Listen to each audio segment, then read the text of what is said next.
Mixie జార్లోని ఒక 6 వెల్లుల్లిపాయ రెబ్బలు, ఒక 8 ఆనియన్స్, పావు టీ స్పూన్ జీలకర్ర, 2 స్పూన్ల కారం, పావు టీ స్పూన్ సాల్ట్ వేసి వాటర్ ఏం లేకుండా మెత్తగా మిక్సీ పట్టుకోవాలి.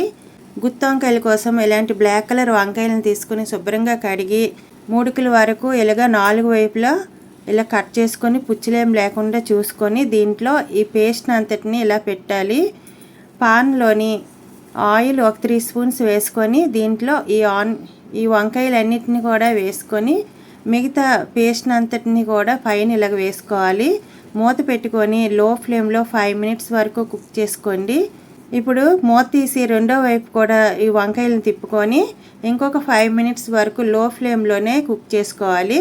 కలుపుకొని మూత పెట్టుకోకుండా డ్రై అయ్యే వరకు ఇలాగే ఫ్రై చేయాలి. పైన కొంచెం కొత్తిమీరని కూడా వేసుకొని స్టవ్ ఆఫ్ చేసుకోవాలి. ఆనియన్స్ గుత్తి వంకాయ